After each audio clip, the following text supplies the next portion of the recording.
Maqaa Abbaa, kan Ilmaa, kan Hafuura Qulqulluu, Waaqa tokko. Ameen.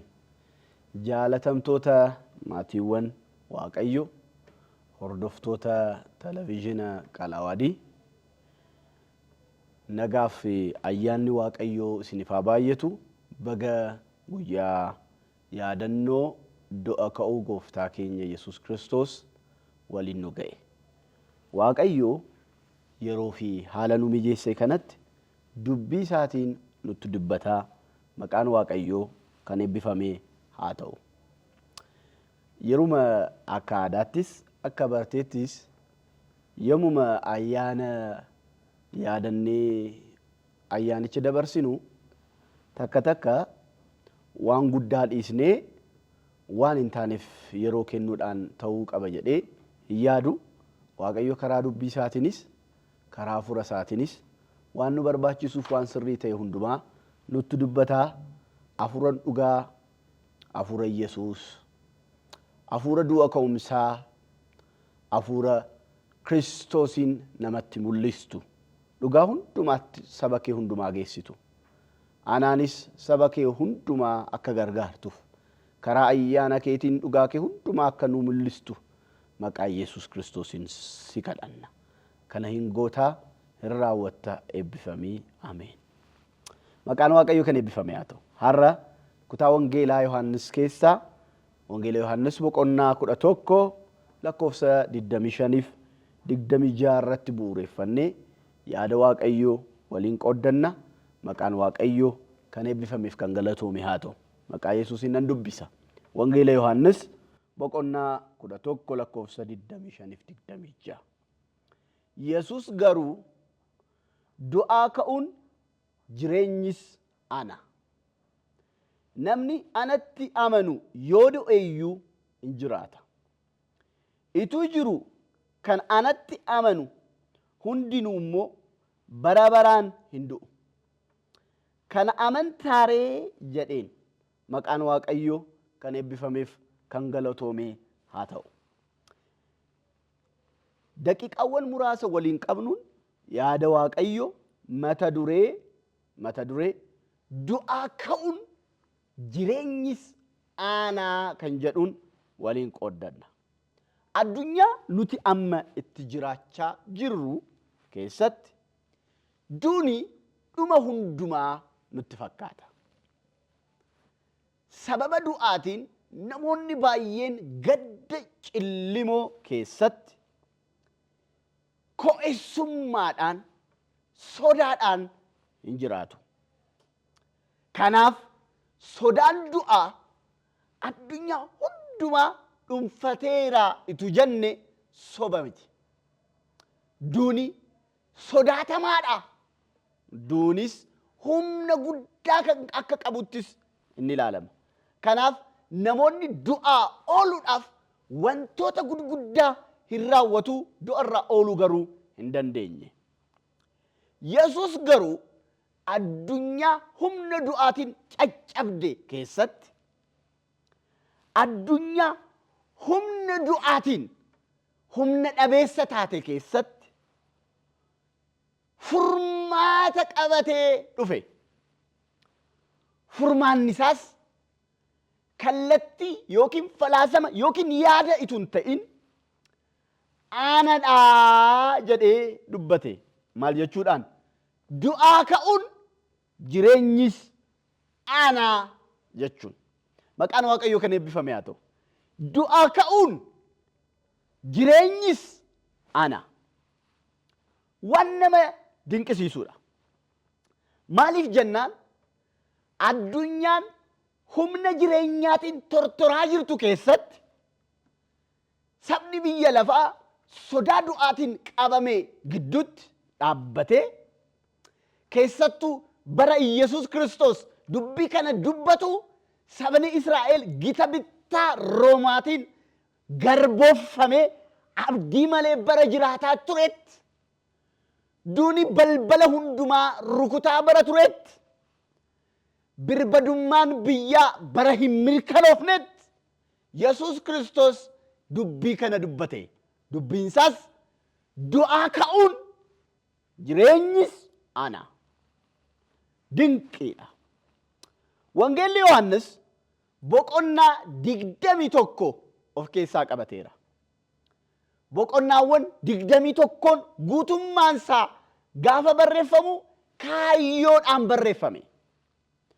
Wangeela Yohaannis boqonnaa 20 lakkoofsa 31 gubbaarratti kaayyoon wangeelichaa maal akka ta'e akkas jechuudhaan dubbata. Lakkoofsa 30 jalqabee tanan dubbisa akkas jedha.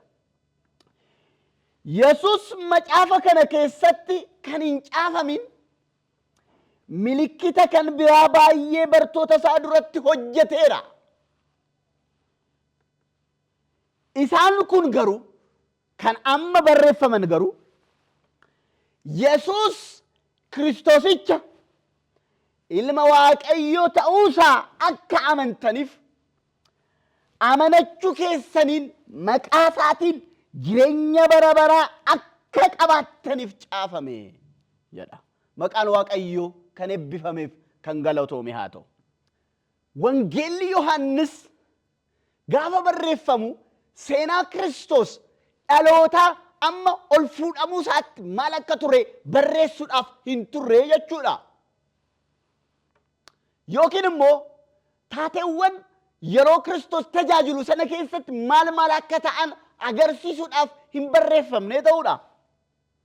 Wangeelli Yohaannis kan barreeffame namoonni Iyesus isa Naazreet keessatti guddate. Iyesus magaalaa Naazreet keessatti kan jiraachaa ture. Iyesus innichi Beetlehem keessa dhalate. Iyesus ilma Maariyaam jedhame kan waamamu sun Masiihichadha. Masii jechuun Kiristoos jechuudha. Kiristoos jechuun dibamaa fayyisaa jechuudha. Macaafa qulqulluu keessatti macaafonni kakuu moofaa hundinuu guutuu kan ta'u Kiristoos gaafa dhufuudha. Kiristoos innichi dibame sun dibata mootii ta'uudhaan, dibata raajummaadhaan, dibata mootummaadhaan, dibata raajummaadhaan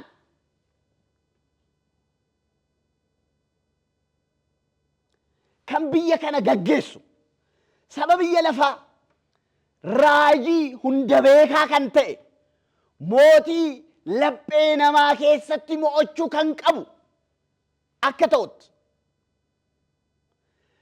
luba bara baraa ta'ee miseensota waldaa amantoota Waaqayyo gidduutti hangafa lubaa kan ta'e dhaabbatu hin dhufa jedhamee yaadama. Xiqqoo waa'ee Masii dubbachuun barbaachisaadha.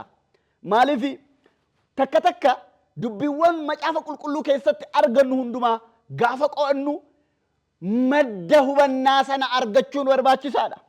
Kiristoos jechuun afaan Giriikiidhaan gaafa ta'u, Masii jechuun afaan Ibrootaatiin. Lachanuu hiikkaa tokko qabu, dibamaa kan jedhudha. Kakuu moofaa keessatti tajaajila kakuu moofaa keessatti tajaajila saba kakuu moofaa keessatti kutaawwan tajaajilaa gurguddoo sadiitu jira. Inni tokkoffaa raajummaadha. Tajaajilli raajummaa ergaa Waaqayyo namatti dubbachuudha. Raajonni kakuu moofaa keessatti kan ergaman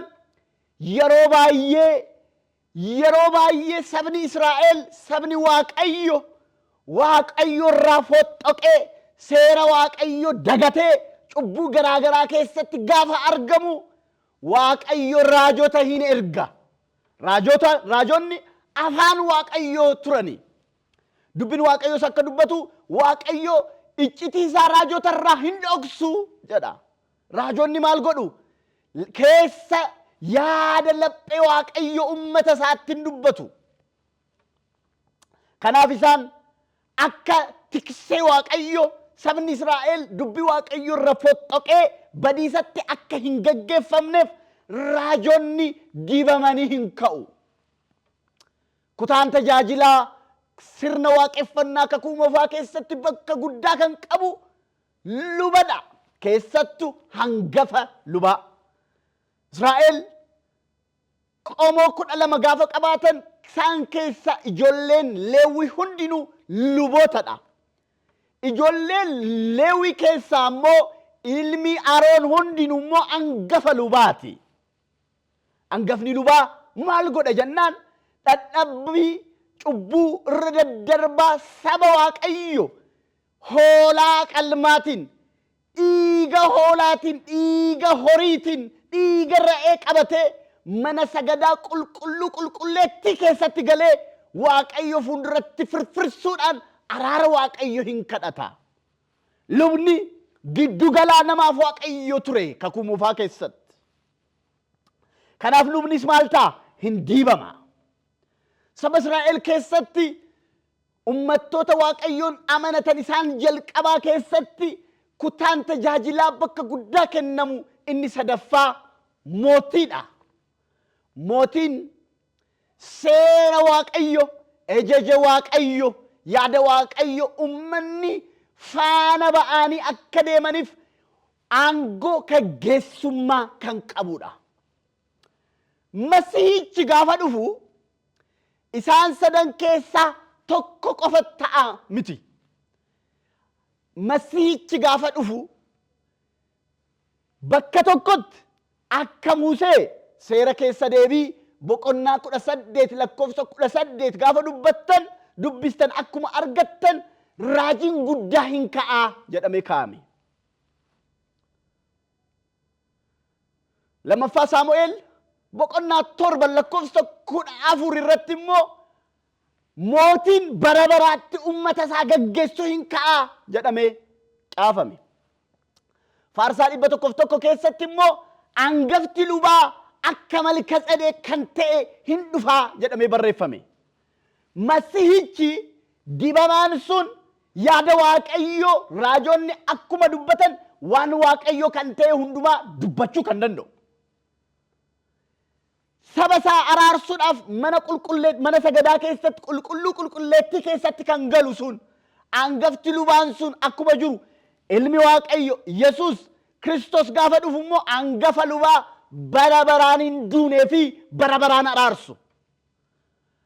Akka Daawititu hin ta'in Daawitiin caalaa bara baraan ummata isaa kan gaggeessu mootiin hin dhufa jechuudha. Dibamaan inni dubamaan sun gaafa dhufu maal godha? Saba isaa dubbii Waaqayyootiin, saba isaa araarsuudhaan, saba isaa gaggeessuudhaan kan dibameetu dhufa jedhamee eeggamaa ture. Yohaannis wangeela isaa gaafa barreessu innichi dibamaan sun inni Kiristoos jedhamee dhufu sun hafuura raajummaadhaan, hafuura mootiidhaan, hafuura hangafa lubaa ta'uudhaan inni dhufe sun eenyudha jennaan Yesuusidha kan jedhudha. Yesuus Kiristoosichadha. Maal jechuudha? Yesuus Kiristoosicha jedha jechuun aarsas araarsas mootis kan ta'edha. Kana qofa miti. Yesuus ilma Waaqayyooti. Yesuus ilma Waaqayyooti.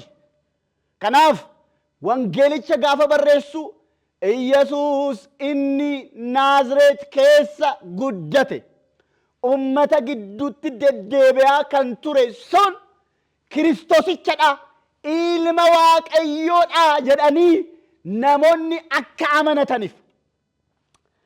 Amanachuu isaaniitiin immoo maqaa isaatiin jireenyicha akka qabaataniifan barreessee jedha. Kutaa akka ka'umsaatti kanan kaase wangeela Yohaannis boqonnaa 11 kanas gaafa ilaallu ijuma kanaan laalla jechuudha. Kaayyuma kanaan laalla. Maal agarsiisuudhaaf barreeffame wangeelichi? Seenaan kun wangeelota karaa biraa keessatti hin caqasamne. Yohaannis caqaseera. Maaliifi? Bu'uurawwan jalqaba kaase kana waan hammatee jiruufi. Bitaaniyaa jedhamtu mandarri tokko turte, gandi tokko turte. Achi keessatti maatiin tokko ture. Obboleessa tokko Alaazaar kan jedhaman, ijoollee kan biraa immoo Maartaaf Maariyaam kan jedhaman maatii tokkotu ture. Seenaa isaa dudduubatti deebi'anii ilaaluun hin barbaachisa. Yesuus Kiristoos gara magaalaa sana gaafa dhufu Yesuus Kiristoosin hin keessummeessu turani. Yesuusis matuma isaa Al'aazaarin hin jaallata ture. Al'aazaarin hin jaallata ture.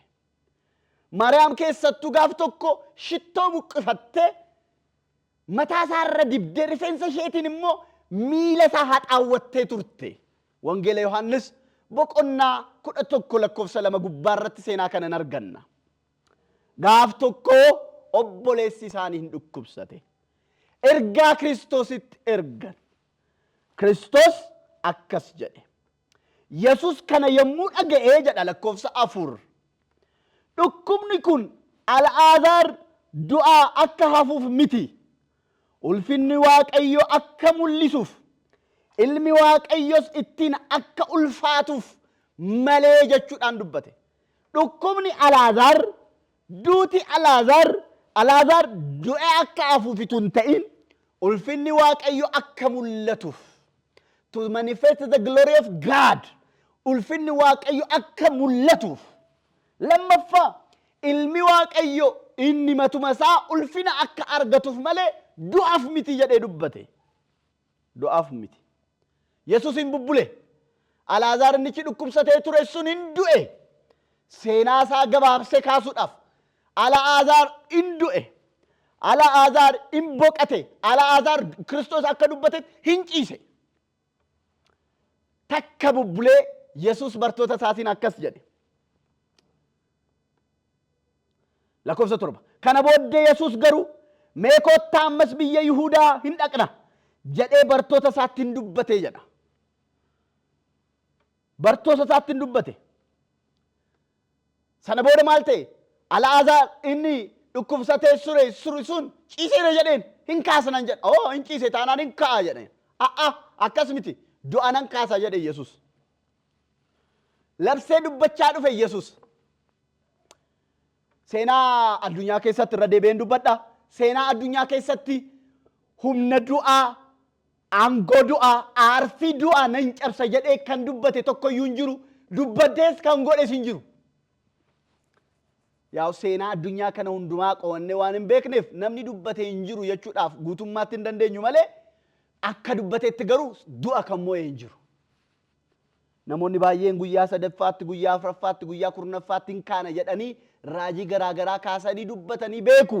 Takkaan isaaniiyyuu du'a irraa hin kaane.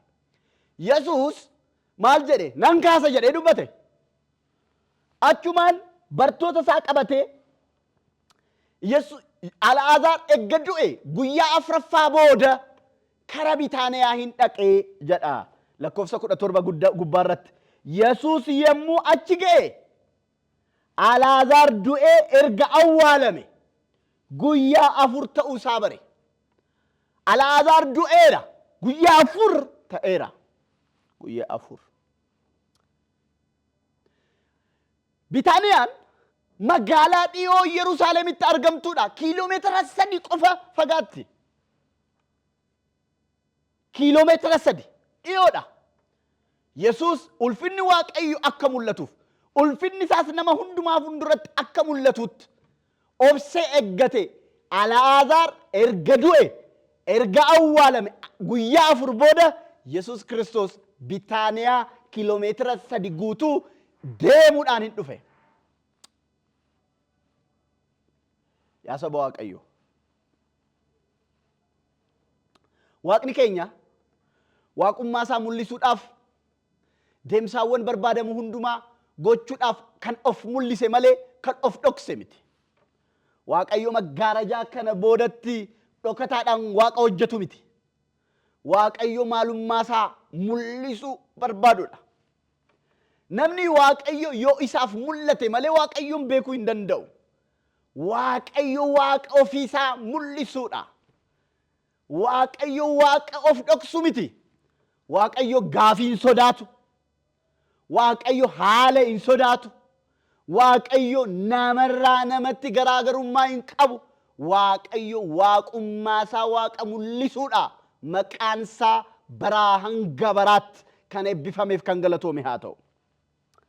Waaqayyo waaqummaa isaa gaafa mul'isu seenaa dhala namaa keessatti galee malee alaalatti miti waaqummaa isaa kan mul'ise. Biliyeenaan, miliyeenaan amantiiwwan amantoota biliyoonaaf miliyoona ta'u hordoftoota qaban baay'eetu jiru. Waa'ee Waaqaa kan beekan yookiin nama tokkootiin yookiin macaafichaatiin yookiin haalaalatti waan dubbatameeni. Kiristaanummaan seenaa akka kanaa kan qabu miti. Waaqayyummaan Waaqayyo seenaa dhala namaa keessatti hirmaachuudhaan of mul'iseera karaa ilma isaa Yesuus Kiristoosiin. Waaqayyo Waaqa of mul'isudha. Maalummaa isaa namatti ifoomsudha. Waaqummaan isaa dinqiidha. Waaqummaan isaa ajaa'ibadha. Waaqummaan isaa hafuuraaf ifadha. Waaqayyo garuu seenaa dhala namaa keessatti galuudhaan of mul'iseera. Inni kun eenyu jennaan Kiristoos ilma Waaqayyooti. Maqaan isaa kan eebbifameef kan galatoome haa ta'u. Guyyaa 4 booda deemsa kiiloomeetira 3 booda Yesuus Kiristoos Bitaaniyaa hin qaqqabe. Bitaaniyaa gaafa dhugduuf ga'u lakkoofsa 20 Maartaan Yesuus Kiristoos dhufuusaa gaafa dhageessu gaditti baate. Bakka boo'ichaatu hin qaqqabin dura. Mana isaanii mana Alaazaar bira utuu hin qaqqabin dura gaditti baate. Namoonni baay'eenis Maartaa wajjiniin gadi fiiguudhaaf namoota baay'eetu ishee wajjiniin ta'aa ture hin baate. Maartaan Yesuusin akkas jette lakkoofsa 21. Maartaan yommus Yesuusin gooftaa itu ati as jiraatte obboleessi koo hin du'u ture. Ammayyuu immoo waanuma ati kadhatte Waaqayyo akka siif kennu ani nan beekaa jette. Kiristaanummaan beekumsa dhabuudhaan karaa itti badamu. Amantii dhabuudhaanis karaa itti badamuudha. Kiristaanummaan beekumsa qofa miti. Kiristaanummaan amantii qofa miti. Kiristaanummaan amantii beekumsa qabuudha. Namoonni baay'een waa'ee abaluu beektaa nan beeka. Waa'ee akkasii nan beeka jedhu. Maalummaa sana garuu hin beekatani. Waa'ee Kiristoos beekuu fi Kiristoosin beekuun garaagarummaa qaba. Waa'ee Kiristoos beekuudhaaf beekumsatu nama barbaachisa. Kiristoosin beekuudhaaf garuu amantiitu barbaachisa. Nan beeka. Waan ati ammayyuu kadhatte Waaqayyo si harkaa akka dhaga'u nan beeka jette. Ituu ati qaamaan as jiraatte obboleessi koo hin du'u ture. Abadan obboleessi koo hin jiraata malee hin du'u ture. Maaliifi? Waan ati kadhattu Waaqayyo si laata. Waan ati kadhattu Waaqayyo si deebisa. Kana nan beeka jettee dubbatte. Yaa saba Waaqayyo. Namoonni baay'een nan beekaatiinis badaniiru, beekumsa dhabuudhaanis badaniiru. Waa'ee Waaqayyo macaaficha dubbisuudhaan beekuu ni danda'ama. Waaqayyoon arguu barbaadu taanaan namni qalbii jijjiirrannaadhaan amantiidhaan Waaqayyotti dhiyaachuu barbaachisa. Waaqayyoon amantii malee ilaaluu hin danda'amu. Waaqayyoon amantii malee beekuu hin danda'amu. Waaqayyoon amantiidhaan malee namatti hin mul'atu. Maartaan maal jette? Nan beeka jette. Dhuguma hin beekti. Akkamitti beekti? Simatteetta hoo? Harkaa baratteetti? Wajjin jiraatteetti? Hin beekti. Waanuma beektu Yesuus kadhatee akka dhaga'amu hin beekti. Boqonnaawwan muraasa booda dudubatti deebine Yesuus Kiristoos qurxummii 2 fi qixxaa 5 baay'isee namoota 5,000 caalaa gaafa sooru argiteetti. Seenaan isaas hin dhaga'ama.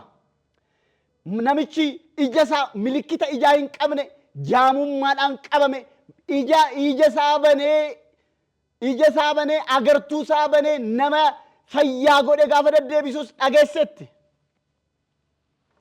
Yesuus Kiristoos dinqii milikkita garaagaraa raawwateera. Isa malee innis kan kadhatuun Waaqayyo akka isaaf laatu beekamaadha. Isheenis nan beeka sababa kanaaf jette. Arra akka fakkeenyaatti kaasan. Arra yaadannoo du'a ka'uu gooftaa keenya Yesuus Kiristoos yaadachaa jirra. Dhuguma garuu waa'ee du'a ka'uu Kiristoos hammam beekna? Hin beekna? Hammam beekna? Warra beektanoo hammam amanattu?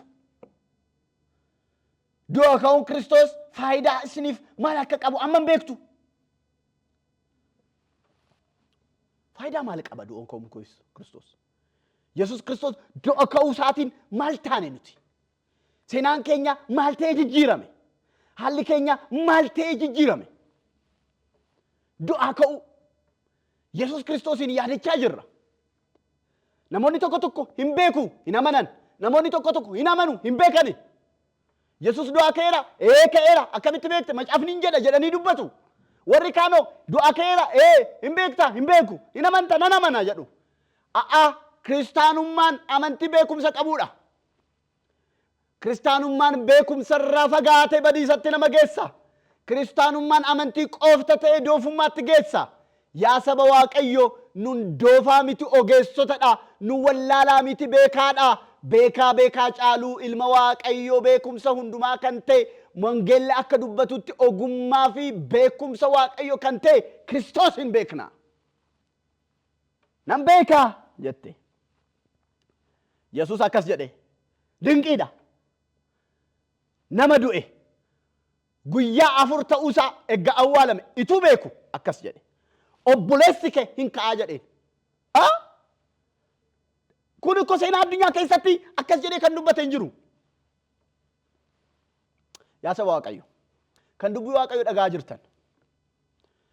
Yesuustu addunyaa gita bittaa du'aatiin qabamte keessatti du'a ka'umsa ta'ee dhufe. Du'a ka'umsa. Maartaan immoo hin deebifteef. Guyyaa isa dhumaa yeroo warri du'an ka'anitti akka inni ka'u ani nan beekaa jette ammas. Jala sararaa nan beekaa. Namni du'an yoom ka'a? Yeroo dhumaa. Yeroo kam? Warri du'an gaafa ka'u. Yeroo kam? Yeroo du'a ka'umsaa. Namoonni maal ta'a? Hin ka'u. Obboleessi koo yeroo sana akka ka'u nan beekaa jetteen. Namoonni Waaqayyootiin hamma sammuu isaaniitiin Waaqayyoon eeggatu. Waaqayyo sammuu uumee sammuu keenya keessatti hubannaa nu laate malee sammuun keenya matuma isaayyuu dandamachuu hin danda'u. Sammuu keenya irraa hin caala.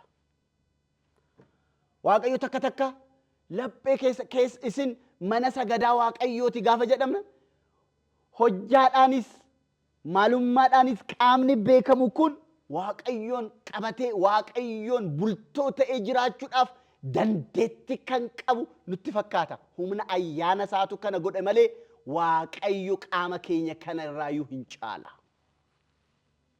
Waaqayyo matuma isaa yaada namaatiin akkas kan jedhu. Yaada namaatiinis karana kan jedhu taanaan Waaqa miti jechuudha. Waaqayyo waaqummaan isaa karaa maaliitiin mul'ata jennaan waan namoonni gochuu hin dandeenye, waan namoonni ta'uu hin dandeenye, waan namoonni gochuu hin dandeenye sana gochuudhaan mul'ata. Yesuus amma hin ka'a jedheen. Obboleessi kee hin ka'a jedheen. Isheen maal jetteen?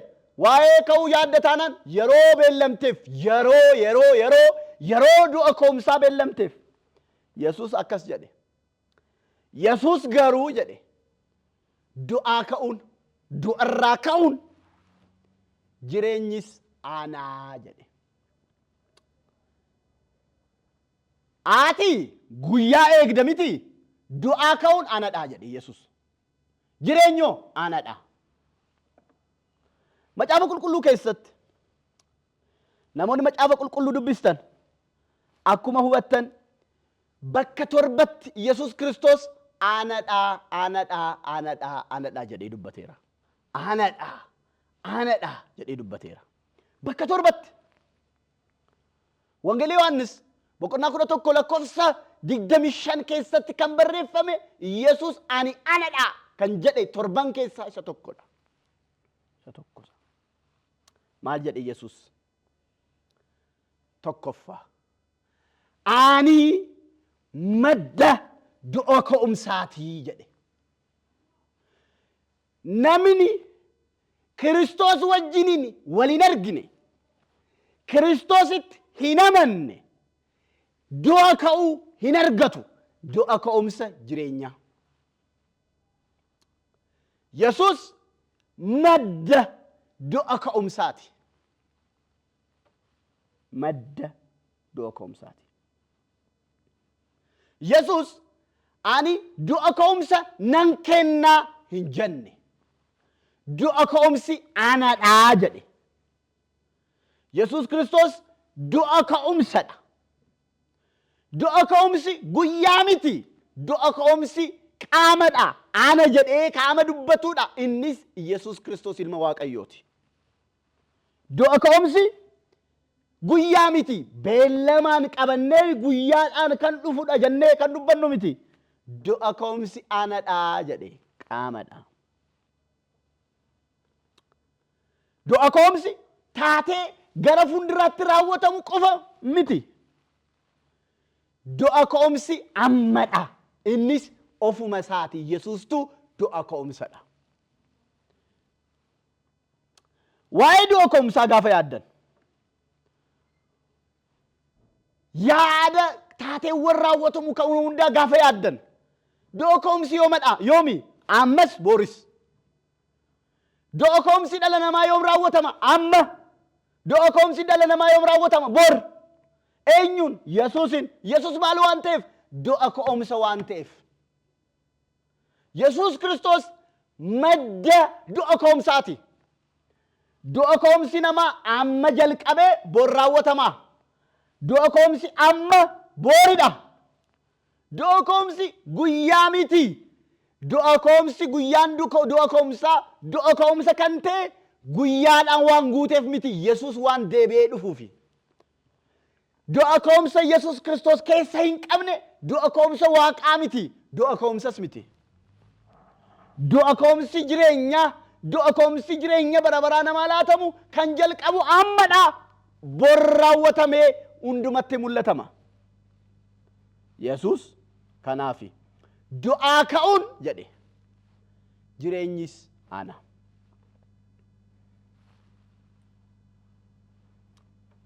Akkamitti kana raawwate Yesus? Maartaan dhugumadha. Du'a ka'umsi fuulduratti akka dhufu hin beekti. Baay'een keenya akkuma beeknu. Amma sagantaa kana hordofaa kan jirtan, warra sagantaa kana faana hordofaa kan jirtan, du'a ka'umsi yoomi? Bori. Bori yaaddu taanaan bor argachuudhaaf arra du'a ka'umsa argachuu qabdu. Yesuustu du'a ka'umsadha. Yesus Kristos ayyaana du'a ka'umsaa kan isaaf yaadannu miti. Inni du'a ka'umsadha. Du'a ka'umsadha. Du'a ka'umsa maali? Akkas jedhe. Namni jedhe anatti amanu yoo du'e iyyuu in jiraataa jedhe. Dinqiidha. Maaliif? Namni Yesuusitti amanu. Yesuusitti amanu in jiraata. Kanaaf jireenyi du'a ka'umsaa yoom jalqabare? Ammadha jechuudha. Maaliidhaan? Amantiidhaan. Amantiidhaan. Amantiidhaan. Namni anatti amanee jedhe. Anatti amane. Ayyaana kana warra yaadachaa jirtan sangaa maal fakkaatutu qaltaniyyuu hammuma humna keessan manni keessan danda'u yaadannoo kana yaadachaa warra jirtan humna du'a ka'umsaatiin du'a ka'umsa matuma isaa kan ta'e anatu du'a ka'umsadha jedhee kan dubbate Yesus wajjiniin amantiidhaan waliin dhuftan taanaan waliin dhufne taanaan faayidaa tokkoyyuu hin qabu. Faayidaan garaarra caalu jira. Ayyaana kana gaafa yaadannu faayidaan garaa qubsanii keessa namaa gammachiisanii jiraachuurra kan caalutu jira. Maal jennaan? Yesus Kristos du'a ka'umsa ta'uusaa amanachuudha. Namni anatti amanu yoo du'eeyyuu jedhe in jiraata. Lammaffaa Yesus anaa jedhee gaafa dubbatu waan lama dubbate. Innis jireenya bara baraa kan laatu anadhaa jedhe Yesus. Laattuun jireenya bara baraa Yesuusi.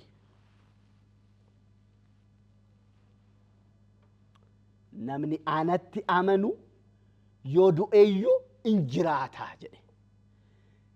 Amma du'a sodaa du'a irraa ba'uudhaaf maaltu barbaachisa jennaan arfii du'a kan cabsu, humna du'a kan fashaleessu, aboo du'a bakka duwwaa kan godhu, sodaa du'a cicciree qaama keenya keessaa sammuu keenya keessaa kan baasutu nu barbaachisa. Du'a sodaachaa warra jiraniif maddi jireenyaa Yesus Kiristoosidha. Yesus Kiristoosidha.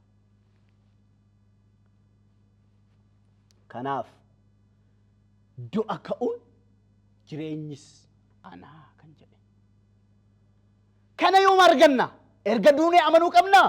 Hin dandeenyu. Erga badnee argannaa? Hin dandeenyu. Erga awwaalamnee never hin dandeenyu. Yoom arganne ree? Akkas jedhe. Ituu jiru jedhe. Ituu lubbuudhaan jiru. Anatti kan anatti amanu hundinuu immoo bara baraan hin du'u jedhe. Dinqiidha. Ituu jiru. Lubbuudhaan ituu jiru. Kabaroon maaliyyuu haa rukutamu. Tsinaaxalli maaliyyuu haa godhamu. Sirni garaagaraayyuu haa raawwatamu. Nama du'e qalbii jijjiirrannaadhaaf fiduu hin danda'u. Mootummaa Waaqayyoo dhaalchisuu hin danda'u. Yaa saba Waaqayyo nuti gaddinee ituu bo'aa jirru, ituu siqiqa garaagaraa keessa darbinu, waan kamiyyuu nama du'eef ituu goone lubbuutti deebisuu hin dandeenyu. Yaa saba Waaqayyo namni lubbuudhaan ituu jiru Kiristoositti kan amanu garuu du'eeyyuu jiraataadha. Du'e jiraataadha. Maaliif? Abdii qaba. Maaliif? Jireenya wajjinii wal argeera. Jireenyichi sun immoo du'e kanaafu miti. Yihuudoonni Kiristoosin gaafa qabatan kan balleessan itti fakkaate, gaafa fannoo irratti buusanii kan balleessan itti fakkaate, gaafa mismaaratti rukutan seenaasaa kan balleessan itti fakkaate, gaafa awwaalchatti geessan kan seenaasaa xumurame itti fakkaate, bakka awwaalchasaa chaappeessanii gaafa ugguranis seenaan Kiristoos kan xumurame itti fakkaate, waan tokko garuu hin dagatanii. Yesus guyyaa muraasa booda akkas jedhee dubbachuusaa du'a koo fi jireenyi anadhaa jedhee dubbachuusaa dagatani. Kiristoos du'a ka'uu fi jireenya ta'uusaa du'aa ka'ee namoota itti amananiif jireenya bara baraa laachuudhaan mul'iseera. Du'aa ka'uun jireenyi anadhaa kan jedhe Kiristoos Al'aazaar inni eegga awwaalame guyyaa 4 kan ture maatiin isaa matuma isaa foolii godhatee ragan jedhanii cilgaasisan sana bira dhaabbatee Al'aazaar kottu ba'e jennaan du'a koomsaan waamamee ba'ee dhaabbate. Hin dhageessu Yesus Kiristoos ani du'a koo fi jireenya gaafa jedhu namootaaf jireenya laatee ofii isaa immoo du'a dhandhamatee du'a mo'otee ka'eeti. Du'a mo'otee ka'e. Du'a mo'otee ka'e. Waa'ee du'a koomsaa, waa'ee ayyaana du'a koomsaa gaafa dubbannu maal jechaa jirra? Barsiisee raawwate Kiristoos. Jedhee hin raawwate Kiristoos. Dubbatee kan dubbate sana hin raawwate Kiristoos. Hin dubbanna amma saba Waaqayyoof warra sagalee Waaqayyoo kana dhageessani hundumaa hin amantuure. Yesus Maartaadhaan akkas jedhe. Kana amantaaree jedheen. Nutis hin dubbanna. Du'aa ka'uun jireenyichis isa ta'uusaa hin amantuure. Hin amantu. Hin amanattu. Yaa saba Waaqayyo akka carraa sagantaa televiizyiina kana ilaalaa kan jirtan, karooraanis ilaalaa warra jirtan, maqummaan keenya warra macaafa qulqulluu qaban jedhamtanii warra lakkaa'amtan macaaficha argitanii kan hin beekne irra deebi'een dubbadha. Yesus Kristos ani du'a ka'uu fi jireenyadha jedhee dubbate qofa miti warra du'e kan du'e du'a kaasee jireenya ta'uusaa ofiisaa du'e du'a mo'atee aarfii du'a kan cabse ta'uusaa labsuu hin barbaanna kana hin amanattu Yesus Kristos du'a ka'umsaaf jireenyadha. Kanaaf gaafii gaafanna hin amantuure hin amantu jedhaniif nan jedha miti. Godhaniif nan godhaaf gotumo hin amanattu. Yesus Kiristositti kan amanu jireenya bara bara akka qabu hin amanattu. Yesus dursa akkas jedhee dubbate waa'ee jireenyaa gaafa dubbatu lakkoofsa 16 gubbaa irratti Waaqayyo akkasitti tokkicha ilma isaa amma kennuufitti biyya lafaa jaalate kun immoo isatti kan amanu hundinuu jireenya bara baraa haa qabaatuuf malee haa baduuf miti jedhe. Waaqayyo inni saba hundumaa jaallatu nama hundumaa jaallatu biyya lafaa hundumaa jaallatu ilma isaa dabarsee kenne maaliifi namni Yesus Kiristositti amanuudhaan jireenya bara baraa akka qabaatuuf malee akka baduuf miti. Akka baduuf miti. Waaqayyo ilma isaa kan erge biyya lafaa kana farachiisuuf miti. By the way nama cubbamaaf nama faraduu hin barbaachisu cubburraa kan isa qulqulleessitu barbaachisa.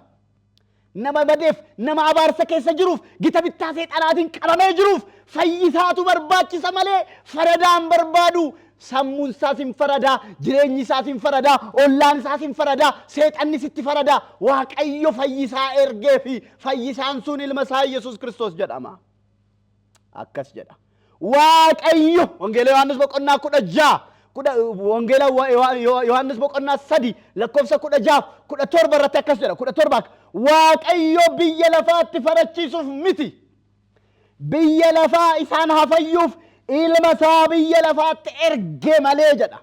Waaqayyo maaliif ilma isaa erge nunaaf fayyinuuf.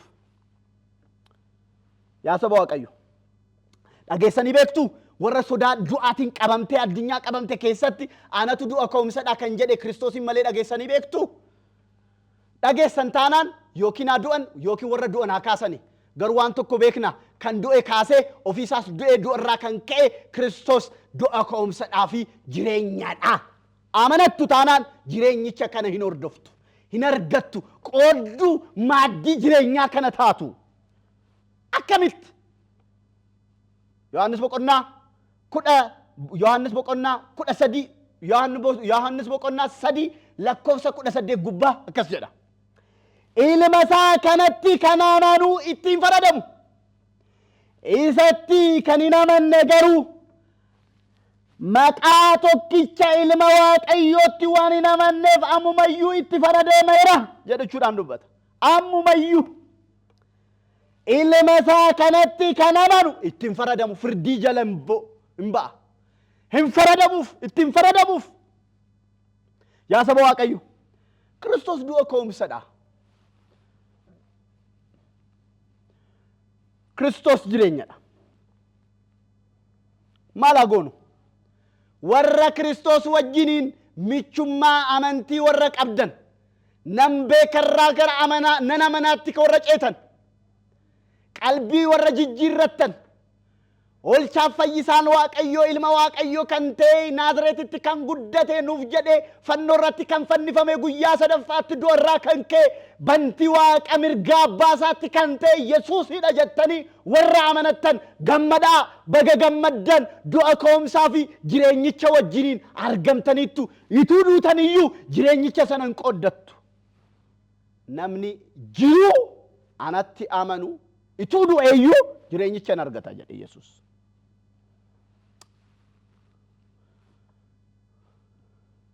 Ergaa qabna. Du'a ka'umsaaf jireenya kan ta'e Kiristoos wajjiniin Yesuus du'a akka ka'e Yesuus Kiristoos dhala namaaf jedhee akka fannifame nan beeka ituu warra jechaa jirtan garuu anaafi jettanii warri hin amanne Yesuus Kiristoos du'a ka'eera jettanii warra ayyaanicha yaadattan garuu du'a ka'umsisaa qajeelummaa koofi jettanii warri hin amanneef ergaan qaba. Ergaansis hin amanattuuree kan jedhudha. Do you believe it? Hin amanattu. Kiristoos Yesuus du'aa kan ka'e sun jireenyichis du'a ka'umsa ta'uusaa hin amanattu. Kiristoos Maartaadhaan gaafii gaafate kanumadha. Hin amanattaa jedheen. Hin amanattaa. Ani du'a ka'uu fi jireenya ta'uusaa amanattaa akkas jedhe. Yesuus du'a ka'uu fi jireenyis ana. Namni anatti amanuu yoo du'e iyyuu hin jiraata.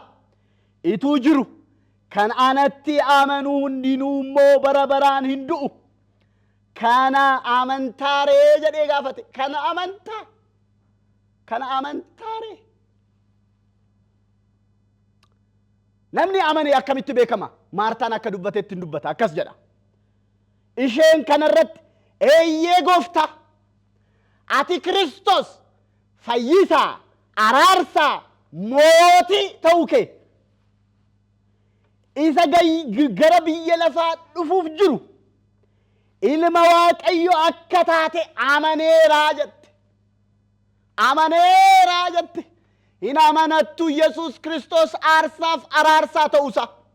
Hin amanattu Yesuus Kiristoos bultoo laphee keenyatti mootii tokkichaaf tokkicha ta'uusaa.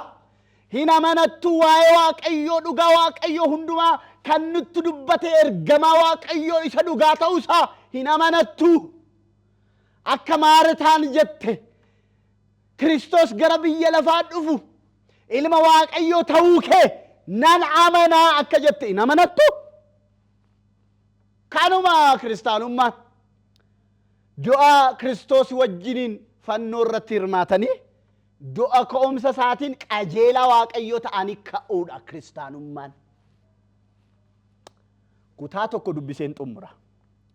Abrahaamin amanee jedha dubbii Waaqayyoo keessatti. Abrahaamin amanee amantiin isaas qajeelummaa ta'ee isaaf lakka'amee jedha. Seera uumamaa boqonnaa 15 gubbaa 18 gubbaa 22 gubbaa irra deddeebi'ee dubbatame. Bu'uuruma kanaan qulqulluun Phaawulos ergaasaa gara warra Roomeetti gaafa barreessu akkas jechuudhaan dubbata. Kanaafiyyuu qajeelummaa isaaf ta'aa lakkaa'ame jedhame. Inni isaaf lakkaa'ame amantiinsaa jedhu Abrahaam duwwaadhaaf caafame miti. Nuyi warra amannuufis immoo akka lakkaa'amu caafameera. Nuyis Waaqayyo isa gooftaa keenya Yesuusin warra du'aa kaase keessa hin amanna. Yesuus irra daddarbaa keenyaaf du'atti dabarfamee kenname. Qajeelinna akka argannuufis du'aa kaafame jedha. Namni Kiristoositti amane Yesuus Kiristoos du'arraa gaafa ka'u anis qajeelummaadhaan du'arraa kaafameera jedhee amana. Abrahaamin amane qajeelummaa ta'ee lakkaa'ameef warra nuti Yesuus Kiristoos nuuf jedhee gidiraa fudhachuusaa warra amannuuf maal ta'e akkas jedha. Yesuus irra daddarbaa keenyaaf jedha. Lakkoofsa 24 fi 25 dubbise. Yesuus irra daddarbaa keenyaaf du'atti dabarfamee kenname. Qajeelummaa akka argannuufis du'aa kaafame. Shooba gagammaddan yaada qalbii jijjiirrannaadhaan sagalee kana warra dhageessaniif laphee keessan warra Kiristoosin banattaniif amantiidhaan isa ani nan beeka jettan sana amantiidhaan isa wajjin walii galuudhaaf warra murteeffattan baga gammaddani du'a ka'umsaaf jireenyatti galtaniittu. Waaqayyo ayyaana kana gaafa yaadannu guyyaa kana gaafa yaadannu xoofoo guuteen dhugaatii dhugamuun maaddii guuteen maaddii garaa keenya qubsuun qofatu hin ta'in gaafii laphee keenyaaf deebii kennu kanaan guutamuu qabna. Ayyaanniif araarri Waaqayyo nuuf haa baay'atu. Ameen.